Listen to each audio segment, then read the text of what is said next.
बिस्मिल्लाहिर्रहमानिर्रहीम। और जियो सुपर के तमाम नाज़रीन को खुशामदीद। आप देख रहे हैं बोले क्या बात है, आपका शो है। और आज के शो में भी जो है हम क्रिकेट के मामलात पे बात करेंगे। और क्रिकेट जैसा कि आप जानते हैं कि पाकिस्तान में बहुत ही ज़्यादा जो है फॉलो किया जाता है और हर आदमी क्रिकेट का शौकीन और फ़ैन और इसी के ऊपर बातचीत ज़्यादा होती है। और आज भी क्रिकेट के मामला में हम बात करने वाले हैं, लेकिन साथ साथ मैं ये भी आपको बता दूं कि आप भी जो है हमारे शो का हिस्सा बन सकते हैं। आप भी कॉल इन कर सकते हैं और हमारे एक्सपर्ट से सवाल कर सकते हैं या अपनी राय से हमें आगाह कर सकते हैं। उसका जो तरीक़ेकार है वो ये है कि आप 0213227147 पे कॉल कर सकते हैं और ईमेल भी कर सकते हैं हमें। आज स्टूडियो में हमारे साथ मौजूद हैं पाकिस्तान के साबिक test fast bowler Saleem Jaffar. और सलीम जाफ़र जो है ये कौमी सिलेक्शन कमेटी के साथ भी मुंसलिक रहा है और आजकल जो है ये पीसीबी के कोचिंग पैनल पर हैं। उनके साथ है आज़म खान और ये भी पीसीबी के कोचिंग पैनल पर हैं। और इन्होंने जो है पाकिस्तान ए टीम्स के साथ, पाकिस्तान अंडर-19 टीम्स के साथ और हालिया पाकिस्तान वुमेंस टीम के साथ भी जो है टूर्स किए हैं और उनके कोचिंग पैनल पे ये रहे। और पाकिस्तान की तरफ से इन्होंने टेस्ट मैच में पाकिस्तान की नुमाइंदगी की। लाहौर स्टूडियो से हमें ज्वाइन करेंगे अदनान अकमल, जो कि पाकिस्तान की तरफ से टेस्ट मैचेस खेल चुके हैं। तीनों फॉर्मेट्स में उन्होंने पाकिस्तान को रिप्रेजेंट किया है। आजकल टीम से बाहर है लेकिन अभी भी active domestic first class cricket में, और आज वो हमारे साथ होंगे लाहौर स्टूडियो से। सलीम जाफ़र साहब, जेफ क्या आपको मैं बोलूँ, क्योंकि आप तो मशहूर हैं जेफ के नाम से। ये जेफ नाम पड़ा कैसे आपको? इमरान भाई ने रखा था। अच्छा, इमरान खान ने रखा था। क्या बात है, फिर तो जेफ ही आपको बोलते हैं। फिर तो इमरान खान तो वैसे भी आजकल बड़े इन द न्यूज़ है, तो जेफ ही सही है। फिर जेफ मुझे ये बताएं कि बहुत बातें चल रही हैं कि पाकिस्तान का डोमेस्टिक स्ट्रक्चर को बेहतर करना है, बेहतरी लानी है, डोमेस्टिक प्लेयर्स को जो है ज़्यादा मराद देनी है और एक पूल ऑफ प्लेयर्स तैयार करना है पाकिस्तान क्रिकेट के लिए, जो कि आगे चल के पाकिस्तान के लिए काम आए। जो करंट हमारा सेटअप है डोमेस्टिक क्रिकेट का, जो पूरा सीज़न हमारा चलता है, आप क्लोजली एसोसिएटेड रहे हैं with regional teams and in other positions as a national selector, आप कैसे देखते हैं हमारे डोमेस्टिक स्ट्रक्चर को इस वक्त?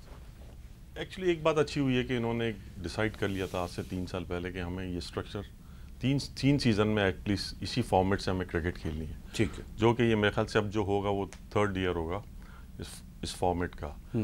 इससे कुछ ऐसी चीज़ें हैं जो आपके नेगेटिव भी आ रही हैं कि जो आपको प्रॉब्लम्स हो रहे हैं, कुछ ऐसी पॉजिटिव चीज़ें भी काफ़ी आई हैं। बस एक चीज़ इसमें अब चेंज हो रही है मेरे ख्याल से डोमेस्टिक क्रिकेट में कर रहे हैं, तो चेंज ऑफ बॉल्स जो है, रेड बॉल, उसको शायद उसकी क्वालिटी को शायद वो चेंज कर रहे हैं।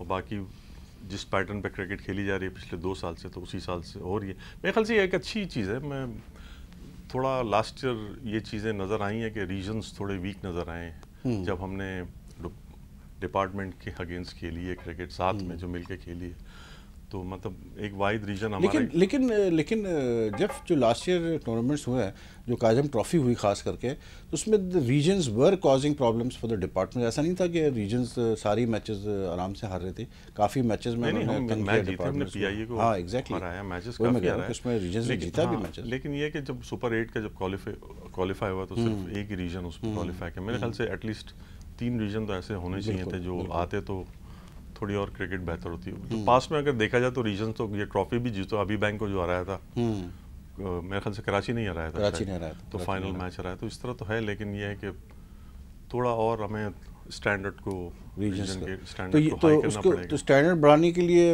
आप समझते हैं कि ये जो सिलसिला कर रहे हैं कि हर रीजन से 8 प्लेयर्स डायरेक्ट सेलेक्ट होंगे, 12 प्लेयर और फिर 12 थ्रू ड्राफ्टिंग होगी। Do you think this drafting system can work for a first class tournament like Azam trophy? 2020 में तो बहुत अच्छा हुआ। 2020 क्रिकेट तो is entertainment, it's fun cricket, but still it's a cricket ना। हाँ, it's a cricket, it's bat and ball cricket. सही है, ठीक है ना। वनडे क्रिकेट में इस बार हुआ, वनडे क्रिकेट बहुत अच्छी हुई, 50 ओवर्स गेम पाकिस्तान कप जो। हाँ, इससे थोड़ा एडवांटेज ये है कि जो बाहर के प्लेयर जो आते हैं आपके साथ, बाहर के मुराद के पंजाब से और दूसरे जो इलाकों से, प्रोविंसेस से जो आते हैं, तो ये है कि वो एक अंडरस्टैंडिंग अच्छी बिल्ड होती है, एक टेक्निक भी बिल्ड होती है। एक्चुअली पंजाब का प्लेयर देखा गया कि वहाँ के बैट्समैन यहाँ के बैट्समैन की टेक्निक में फ़र्क है, उनके टेम्परामेंट में फ़र्क है, वहाँ की बॉलिंग के यहाँ के बॉलर्स में की टेम्परामेंट में फ़र्क है। तो ये जब एक आग मिलते हैं, एक डिस्कशन होता है, टीम होती है। अब इस तरह हमारा गुल था, उमर गुल हमारे साथ था वनडे में, तो बड़ा फ़ायदा हुआ हमारे को उससे। आई मीन जो उसका एक्सपीरियंस था, वो मीटिंग में जो डिस्कशंस कर रहा था, उन लड़कों के लिए बड़ा नई नई बातें होती थी। तो इस तरह की जो चीज़ें आपको जो मैसेज जो कन्वे होती है क्रिकेट, जो इट्स लाइक बेसिकली आप ये कह रहे हैं जब कि जैसे PSL में फ़ायदा होता है हमारे प्लेयर्स को इंटरनेशनल प्लेयर्स के साथ खेल के, और इससे ये कि एक प्लेयर की वर्थ भी बढ़ती है। जब वो प्लेयर ड्राफ्टिंग में जब आता है वो, तो उसकी एक वर्थ आती है, उसको भी अपनी वर्थ का अंदाज़ा होता है कि मेरी वैल्यू कितनी है, और ये बहुत अच्छी चीज़ है मेरे ख्याल से। मतलब अगर आदम आप अग्री करते हैं मतलब ये जो ड्राफ्टिंग वाला सिस्टम है, क्योंकि आप तो कराची टीम के साथ रहे हैं। देखें, ड्राफ्टिंग से सबसे अच्छी चीज़ जो ड्राफ्टिंग में होती है ना, वो ये होती है कि आप बेस्ट से बेस्ट की तलाश में रहते हैं। इसमें सारी जो एक प्योरिटी आ जाती है कि आपको अपना जो आपकी रिक्वायरमेंट होती है टीम की, वो प्लेयर आपको ड्राफ्टिंग में से चूज़ करना है। ठीक। तो यहाँ पे वो जो बहुत पुराना एक कहावत कही चली आ रही है कि जी सिफारशी कल्चर और ये इन सब चीज़ों से आप हट जाते हैं, क्योंकि आपके पास कोई चॉइस नहीं होती सिवाय इसके कि आप बेस्ट प्लेयर को चूज़ करें। अपनी टीम आपने बेस्ट बनानी है तो आप अपनी बेस्ट टीम चूज़ करेंगे। तो इस लिहाज से मैं समझता हूँ कि ये बहुत अच्छी चीज़ है। ठीक, लेकिन इसमें एक जो एस्पेक्ट है, दो चीज़ें इसमें जो ऑब्जेक्शन आती है वो ये आती है आजम। एक तो ऑब्जेक्शन ये आता है कि अगर आप फर्स्ट क्लास क्रिकेट में ड्राफ्टिंग सिस्टम लाते हैं तो फर्स्ट क्लास क्रिकेट में बेसिक जो एक कैरेक्टर है रीजनल टीम्स का वो ख़त्म हो जाता है, क्योंकि लोकल प्लेयर्स नहीं खेल सकते, रीजन में कम खेलेंगे, फिर बाहर से भी लड़के आएंगे। दूसरा ऑब्जेक्शन जिस पे आ रहा है वो ये आ रहा है कि भाई आप टोटल पावर हाथ में दे रहे हैं कोच के और कप्तान के, और एक नेशनल सेलेक्टर होगा साथ में और रीजन का हेड होगा। तो इज़ दैट राइट कि मतलब आप इतना पावर दे रहे हैं कप्तान को और एक कोच को कि वो पूरी रीजन की टीम सेलेक्ट कर रहा है, तो उसमें ज़्यादती भी हो सकती है, क्योंकि कप्तान कोच तो अपने हिसाब से भी देखेंगे ना फिर प्लेयर को। नहीं, देखें, अगर आप एक अथॉरिटी की बात करते हैं या आप एक पावर दे रहे हैं कोच को या कप्तान को, तो कोई भी कप्तान या कोच कभी नहीं चाहेगा कि उसकी टीम जो है वो हल्की बने या हम ऐसी टीम खिलाएं जिससे कि हम हार जाएं। तो कोई भी कप्तान या कोच अगर उसको एम्पावर किया जाता है तो वो मेरे ख्याल से ज़्यादा बेहतर होता है टीम के हवाले से कि वो उसको बेस्ट बना सकता है। फिर उसका आप चेक एंड बैलेंस भी कर सकते हैं जब आप उनको पावर देते हैं। तो मैं तो ये समझता हूँ कि ये बहुत अच्छा है। लेकिन आजम जब T20 में हुआ था, बड़ी टीम जो आई मीन बड़े शहरों की टीम देखेंगे ना, कराची हुआ, लाहौर हुआ, शायद उनको थोड़ा सा प्रॉब्लम हो सकता है इस चीज़ में, क्योंकि बिकॉज जब यहाँ पे coming to this drafting system, जब T20 चैंपियनशिप हुई थी, आई थिंक पाकिस्तान कप में भी, आई डोंट रिकॉल एग्जैक्टली, आपको पता होगा बेहतर, वहाँ पर ड्राफ्टिंग में कराची ने सैफ बदर को लिया, एम आई राइट? या फैसलाबाद के सैफ बदर पाकिस्तान कप में लिया था या T20 में लिया था? वनडे में, पाकिस्तान कप वनडे में लिया था। अब किसी को वो सिलेक्शन समझ में नहीं आई कि सैफ बदर मतलब किस तरह से क्वालिफाई कर गया कराची की टीम के लिए as a opener, he was taken as a opener basically, जबकि है वो ऑलराउंडर, लेग स्पिन बैट्समैन, वो ओपनर ही है, he is a batsman, he is opener. नहीं no, he didn't click number and there was a feeling कि कराची जैसी team के लिए मतलब आप मतलब इतने जब आपके चॉइसेस अवेलेबल है तो आपने एकदम से सैफ बदर की तरफ क्यों गए? ये उन्होंने मेरे ख्याल से सैफ बदर का तो ये था कि उन्होंने चॉइस वो मैंडेटरी रख दिया था कि कंपलसरी था कि आपको ये जो अंडर 19 जो प्लेयर्स थे इनको लेना कंपलसरी। ये अंडर 19 उसमें ये और हमारा हसन मोहसिन, ये दो प्लेयर थे और एक जरूर मैच खेलेगा। कोई एक प्लेयर, दो में से कोई एक को हमें मैच खेलना, दो भी खेल सकते थे अगर, लेकिन एक कंपलसरी था खेलना मैच। तो ये वो उस कैटेगरी से आए थे दोनों बच्चे, उस वजह से फिर उस कैटेगरी से आए थे, तो उन्होंने बोर्ड ने खास बेसिकली जैसे PSL में होता है कि इमर्जिंग प्लेयर थे दोनों, सॉरी मेरा वर्ड ज़हन में नहीं, ये इमर्जिंग प्लेयर थे दोनों, और ये हमें खिलाना जरूरी था कंपलसरी। अच्छा, I will get back to you all. Adnan Akmal ने भी हमें ज्वाइन कर लिया है लाहौर से, तो अदनान अकमल से भी हेलो हाय कर लेते हैं। अदनान, मेरी आवाज़ आ रही है आपको क्लियर?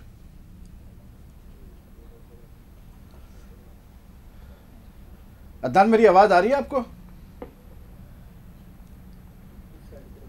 अपील कर देते हैं आवाज़ आ जाए। अदनान जो है वो काफ़ी टेंस बैठे हुए हैं, लेकिन आवाज़ शायद ऑडियो जा नहीं रही, उसको अभी हम सॉर्ट आउट करते हैं and then will get back to Adnan, को अदनान से भी काफ़ी बातें करनी है। तो मतलब अंडर 19 और इमर्जिंग बेसिकली सेइंग कि उसकी वजह से जो है उसको सैफ बदर को आपको लेना पड़ा। हमने देखे अब दो मैच दोनों बच्चों को। ठीक है।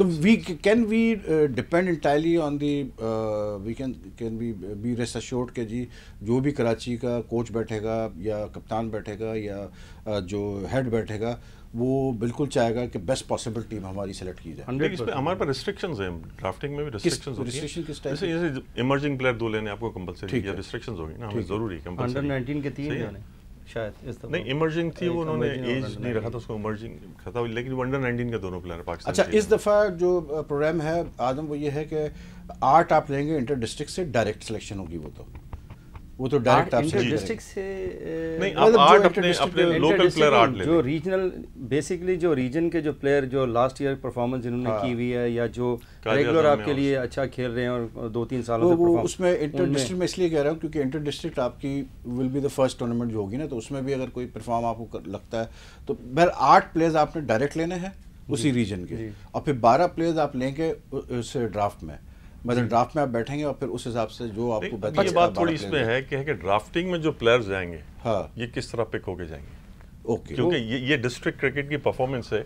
नेचुरली बोर्ड तो अब डिस्ट्रिक्ट क्रिकेट की परफॉर्मेंस ही उठाएगा ना, ये एक हमारा है बेंचमार्क है, और प्लस लास्ट ईयर की कुछ परफॉर्मेंस के होंगे वो तो ऑलरेडी अगर अच्छे होंगे वो तो हम 8 में ही आ जाएंगे हमारे साथ, क्योंकि 8 प्लेयर तो ऐसे होंगे लास्ट ईयर के कि जो लास्ट ईयर जिन्होंने परफॉर्मेंस दी होगी। सलीम भाई मेरा ख्याल वहीद भाई जो क्राइटेरिया है ना सिलेक्शन का या जो उसकी प्रायोरिटी है जो सिलेक्शन के हवाले से रखी गई है वो इस तरह से कुछ रखी जाती है पीसीबी में, पीसीबी उसको इस तरह से कहते हैं कि जो लास्ट ईयर के फर्स्ट क्लास क्रिकेट में जिसने परफॉर्मेंस की हो फर्स्ट प्रायोरिटी उसको होती है, फिर उसके बाद जो ग्रेड 2 टूर्नामेंट होते हैं, रीजनल टूर्नामेंट्स होते हैं या डिपार्टमेंटल टूर्नामेंट्स होते हैं, उसमें जिस लड़कों ने परफॉर्मेंस की हुई होती है फिर उसको कंसीडर किया जाता है, फिर लास्ट में इंटर डिस्ट्रिक्ट देखी जाती है।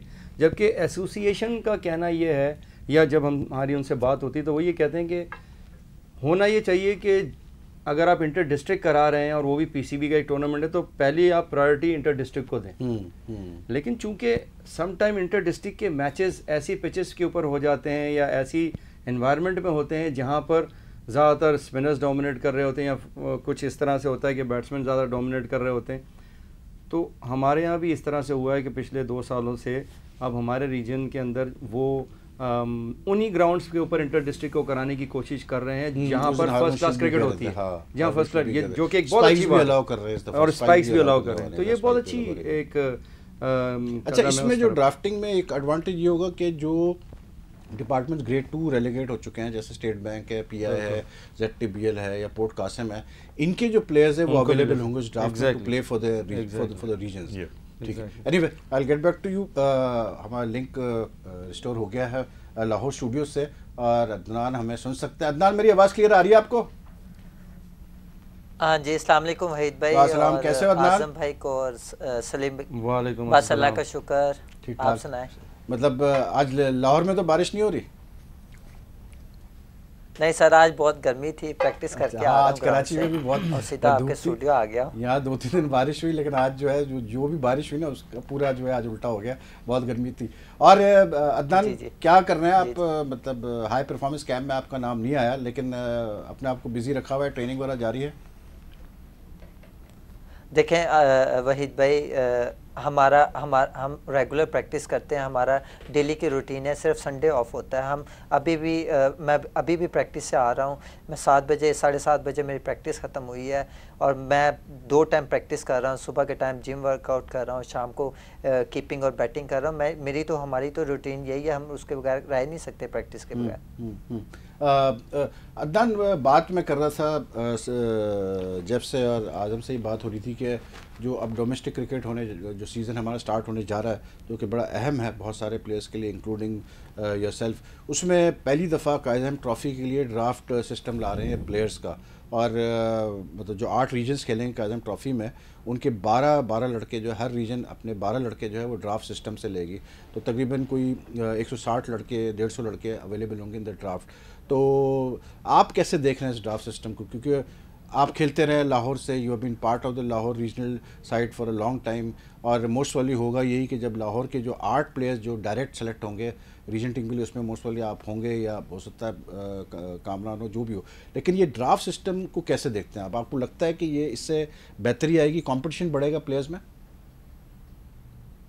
नई ड्राफ्ट सिस्टम बहुत अच्छा है, इसमें होना चाहिए। देखें फ़िलहाल वहीद भाई, मैं सिर्फ खेल रहा हूँ अपने डिपार्टमेंट से क्रिकेट, उसके अलावा मैं कहीं से नहीं क्रिकेट खेल रहा हूँ। और जिस तरह की मेरी परफॉर्मेंस है, जिस तरह का मैं परफॉर्म किया हुआ है, देखें मैं इंजरी की वजह से टेस्ट क्रिकेट से बाहर हुआ, तो उसके अलावा मैं डिपार्टमेंट से क्रिकेट खेल रहा हूँ। मैं डिपार्टमेट का बड़ा शुक्रगुजार हूँ जिन्होंने मुझे अभी तक संभाल कर रखा। मैं जी SNGPL से खेल रहा हूँ और इन्होंने बहुत ज़्यादा मुझे कॉन्फिडेंस दिया है। और जिस तरह की मेरी परफॉर्मेंस है, आप देखें कि मैं टेस्ट मैच में इंजरी की वजह से बाहर हुआ, उसके बाद मुझे ऐसा इसको बिल्कुल साइड लाइन कर दिया। उसके बाद मुझे पाकिस्तान बोर्ड ने जो इंग्लैंड के ख़िलाफ़ 2 टू-डे इंग्लैंड की टेस्ट टीम के ख़िलाफ़ खिलाया, उसमें मैंने 90 स्कोर किया, हाईएस्ट स्कोरर था। दूसरे मैच में मैंने 40 किए।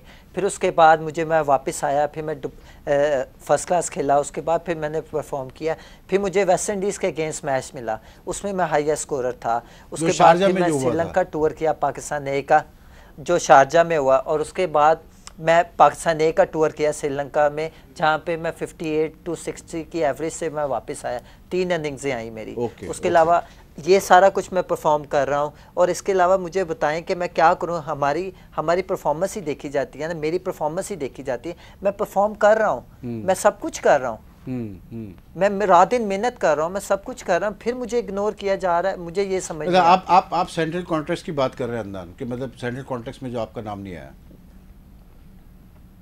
देखें, अगर लास्ट 2 या 3 साल की परफॉर्मेंस देखें आप, विकेट कीपरों की परफॉर्मेंस निकाल के देख लें, उसमें कौन सा विकेट कीपर ने कितना परफॉर्मेंस दिया, उस हिसाब से तो मुझे मिलना चाहिए। मुझे सेंटर कॉन्ट्रैक्ट से जब ड्रॉप किया है तो मैं इंजर्ड था, मुझे टेस्ट मैचों में इंजरी हुई है। उसके बाद मुझे विदाउट रीज़न इन्होंने बिल्कुल विदाउट रीज़न मुझे सेंटर कॉन्ट्रैक्ट मेरा ख़त्म कर दिया।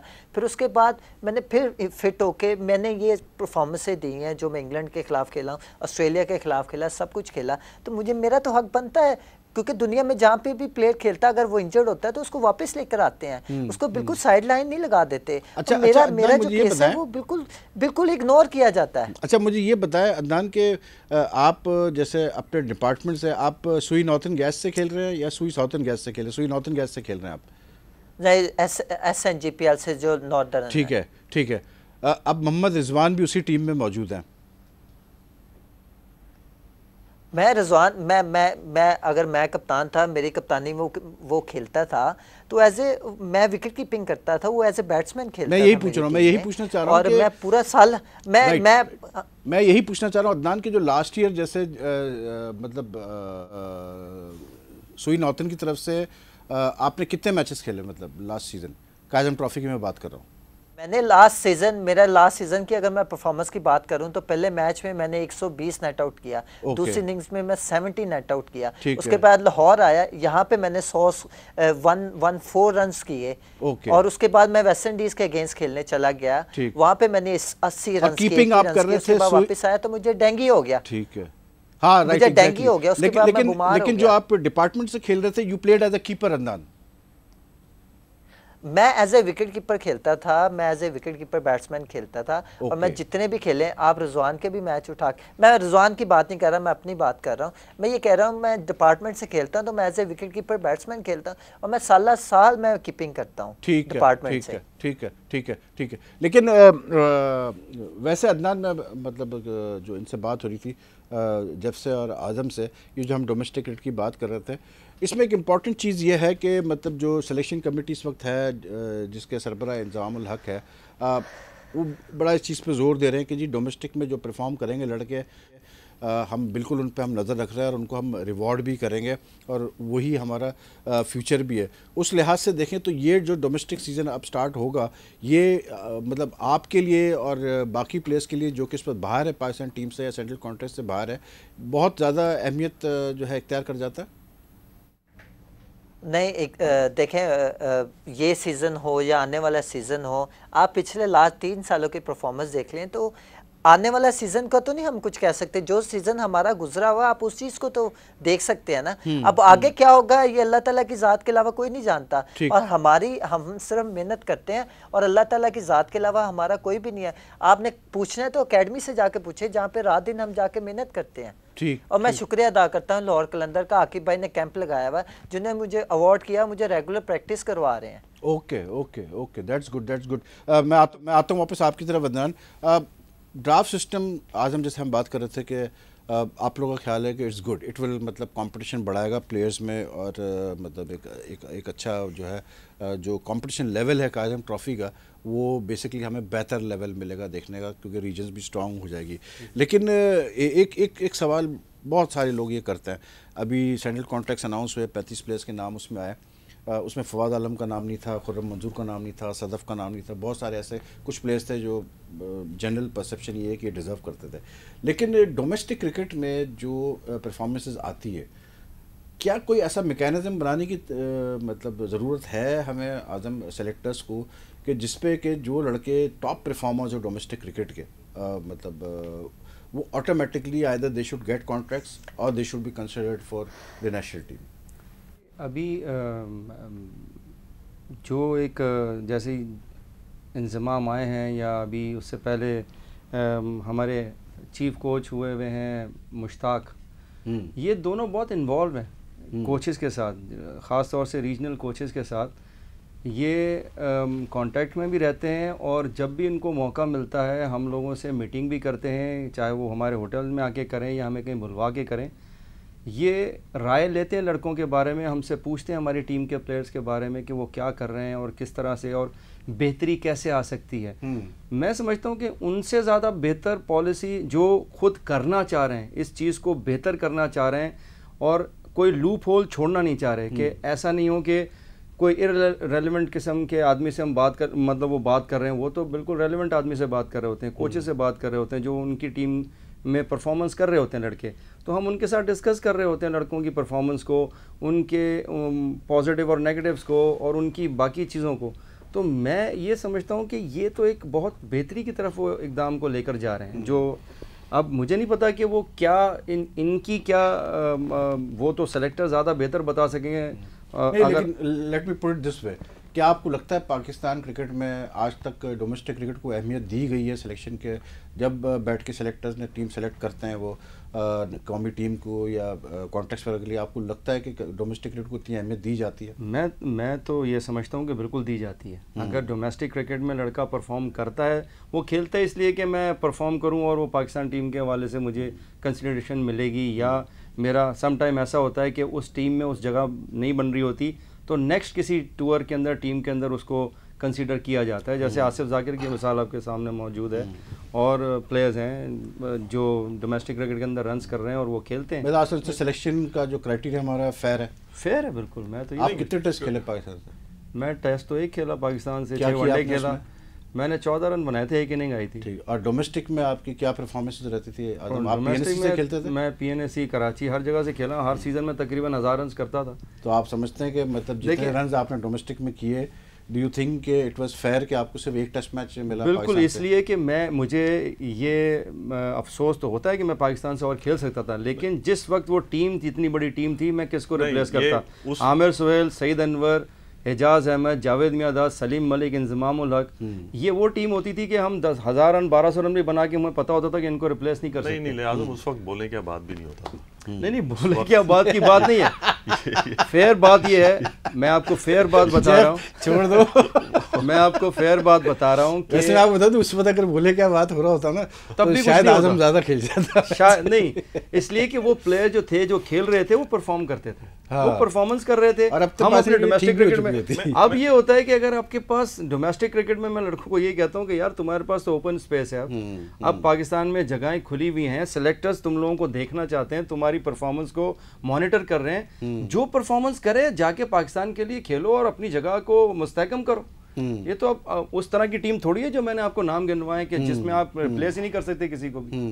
तो अभी तो आप देख लें कि हर सीरीज में आपके पास गुंजाइश होती है रिप्लेस करने की, हम तो ढूंढ रहे हैं। मैं थोड़ा सा अपोज करूंगा कि आज़म की बात को कि डिफरेंस तो बहुत है पाकिस्तान टीम में और डोमेस्टिक क्रिकेट का। ओके स्टैंडर्ड में तो बहुत फर्क है, इसमें कोई शक नहीं है। फैसिलिटी वाइज भी अब तक जो मतलब मैं कह रहा हूँ नेक्स्ट सीजन में आप फैसिलिटी वाइज बात कर रहे हैं, आप स्किल वाइज बात कर रहे हैं। वो तो ये कह रहे हैं, वो तो ये कह रहे हैं कंसीडर किया जाता है कि नहीं। अब नेक्स्ट ईयर अभी जो मीटिंग हुई है इसमें नेक्स्ट ईयर वो मेरे ख्याल से काफ़ी क्रिकेट में लोग पैसे को बहुत इन्वॉल्व कर रहे हैं, एकोमोडेशन को, होटलिंग को, वो तो जब होगा एक बात सुनो ना, और प्लस अभी तक जो बातें पता चली है जब वो तो मतलब मैं वो एक बात कर रहा हूँ, जब होंगी तो लेकिन फिर पाकिस्तान टीम का डिफरेंस और हमारी डोमेस्टिक क्रिकेट का डिफरेंस बहुत है दोनों के उसमें, नो डाउट, इसमें कोई शक नहीं है।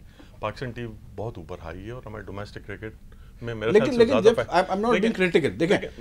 मैं आपको एक और बात, हमारी डोमेस्टिक क्रिकेट अच्छी क्यों नहीं है? सबसे मेन रीजन ये हमारा इंफ्रास्ट्रक्चर अच्छा नहीं है। ठीक है, हमारे ग्राउंड्स इतने अच्छे नहीं है, ठीक है, हमारे पिचेस के बिहेवियर्स इतने अच्छे नहीं है, तो ये हमें बहुत इंप्रूव करना पड़ेगा। देखिए इंडिया की क्रिकेट आईपीएल से, मैं अभी भी कहता हूँ आईपीएल से इंप्रूव नहीं हुई। सी बात नहीं लगती कि आफ्टर 70 नियरली 70 इयर्स बैठ के अगर हम ये बात कर रहे हैं आज भी, ये अफसोस की बात है। ग्राउंड्स इंप्रूव करो, तो फिर उसका मतलब फिर जो बोर्ड्स आए, जो लोग आए और गए क्रिकेट बोर्ड में, उन्होंने कुछ भी नहीं किया। उसका मतलब कि आज भी हम बैठ के वही बात करेंगे इंफ्रास्ट्रक्चर इंप्रूव हो। लेकिन मेरा पॉइंट ये है, जैसे जो मैंने आदम से पूछा कि डोमेस्टिक क्रिकेट को आप मतलब कंसिडर कितना, आप खुद भी सिलेक्ट कितने अहमियत आप देते हैं? इसलिए क्योंकि मैं इसलिए सवाल कर रहा हूँ कि मैं फिर से वो चीज़ रिपीट नहीं करना चाह रहा हूँ, लेकिन अगर हम अदनान अकमल के केस लें, इसमें कोई शक नहीं कि अदनान आपका रेगुलर विकेट कीपर था, होता है क्रिकेट में, इंजर्ड हो गया ड्यूरिंग टेस्ट मैच, बाहर हो गया टीम से। अब इन एनी अदर कंट्री एक सिस्टम होता है कि अगर एक प्लेयर इतना वो अच्छा था कि वो पाकिस्तान टीम से खेल गया, नेशनल टीम से खेल गया, अगर वो इंजर्ड भी होता है तो उसको मॉनिटर किया जाता है बाकायदा कि भाई ये कब फिट हुआ, क्या इसकी परफॉर्मेंस थी, कैसे गया। हमारे यहाँ अनफॉर्चुनेटली सिस्टम ऐसा है कि अगर एक प्लेयर बाहर हो जाता है इंजरी की वजह से, इमरान फरत ने बेचारे ने गलती से कह दिया कि जी मैं नहीं जा सकता जिम्बाब्वे क्योंकि मेरे वाइफ का मसला है हेल्थ का, उसके बाद से वो खेल रही पाकिस्तान से। हमारे में ऐसा सिस्टम क्यों नहीं है जेफ? क्योंकि आप भी सिलेक्शन कमिटी रहे कि we monitor those players. Adnan से सिर्फ एक क्वेश्चन ये भी पूछ ले, सिर्फ पाकिस्तान टीम का ब्लेम नहीं है, बोर्ड का। इससे ऑनेस्टली ये बता दे कि क्या SNGPL ने भी इसके साथ थोड़ी ज्यादती की है कि नहीं की है? अदनान, जेफ पूछ रहे हैं कि ये मेरा क्वेश्चन है, जी सुन रहा मैं। आपने सुना क्या कहा जेफ ने? हाँ सुना है सर। देखें सर, अस्सलाम वालेकुम सर। देखें मेरा काम है परफॉर्म करना। मैं SNGPL से as a wicket keeper, regular wicket keeper खेल रहा हूँ। अब वनडे में 4 डे तो मैं क्रिकेट खेल रहा हूँ, अगर वनडे में वो मेरे पे नहीं कॉन्फिडेंस करे तो इसमें मेरा तो नहीं कसूर। जो बंदा टेस्ट क्रिकेट खेल सकता है, जो 4 डे क्रिकेट खेल सकता है, वनडे क्यों नहीं खेल सकता सर? T20 क्यों नहीं खेल सकता? अब अगर टेस्ट मैच खेलना है या 4 डे क्रिकेट खेलनी, वो वनडे की तरह नहीं खेली जाती सर। फर्क है, बहुत फर्क है। तो मेरा भी ये है कि जिस तरह की क्रिकेट है मैं उस तरह के ही अपने आप को अडॉप्ट करता हूँ या उसी तरह। लेकिन अदनान, जेफ का सवाल यही है, जेफ का सवाल यही है कि अगर आपका अपना डिपार्टमेंट आपको मतलब वनडे के लिए नहीं सेलेक्ट कर रहा तो ज्यादती तो कर रहा है ना फिर वो, क्योंकि आप मतलब आप समझ रहे हो कि जी मैं इस काबिल हूँ कि मैं खेल सकता हूँ पाकिस्तान से हर फॉर्मेट में, लेकिन आपका डिपार्टमेंट अगर आपको सपोर्ट ना करे तो फिर वो इन अ वे ज्यादती तो कर रहा है फिर अदनान। देखें ये डिपार्टमेंट का है, मेरा काम है क्रिकेट खेलना और मैं डिपार्टमेंट से खेल रहा हूँ। जिस तरह मैं इस सीज़न परफॉर्म किया था, हफीज़ भाई कप्तान थे, वो उन्होंने मेरे ऊपर नहीं कॉन्फिडेंस किया, तो इसमें मेरा कसूर नहीं। मैं तो बेंच पे अवेलेबल था उनके पास। ठीक ठीक। अनलकी हो गया कि मैं एक वनडे खेला हूँ, उसके बाद मुझे इंजरी हो गई। ठीक ठीक Adnan, will come back to you, बहुत कुछ है आपसे बात करने के लिए, लेकिन ये चीज़ मैं आपको बता दूं कि अदनान अकमल की जहाँ तक ताल्लुक है, अदनान अकमल को जितना भी मैंने देखा है डोमेस्टिक में, बहुत ही सिंपल आदमी है, बहुत ही मतलब इनोसेंट आदमी है in many ways. Very hard working, very hard working and जैसे जेफ ने कहा very hard working and a very good performer. Unfortunately इस पर टीम से बाहर हैं, लेकिन बात करेंगे इसके ऊपर। ब्रेक ले रहे, ब्रेक के बाद वापस आते हैं। तो जो हम बात कर रहे थे जेफ से और आदम से डोमेस्टिक क्रिकेट की स्ट्रक्चर की बेहतरी की या इंफ्रास्ट्रक्चर की बेहतरी की, उस पर और मज़ीद बात करेंगे। फिर कुछ वुमेंस क्रिकेट के ऊपर भी बात करनी है। आज़म खान मतलब आज़म हमारे साथ बैठे हुए हैं, आज़म ने वर्क किया है वुमेंस टीम के साथ, उनसे पूछेंगे। और ये बैटिंग कंसल्टेंट थे, जब ये बैटिंग कंसल्टेंट थे तो ऑस्ट्रेलिया न्यूजीलैंड टीम गई वुमेंस की, और वहाँ पर पहली दफ़ा पाकिस्तान टीम ने 250 प्लस के स्कोर्स टोटल्स किए एंड पीपल फेल्ट कि जी इंप्रूवमेंट आ रही है पाकिस्तान टीम में। तो ऐसा क्या हुआ कि पाकिस्तान टीम इतनी बुरी तरह जो है वर्ल्ड कप में फेल हुई?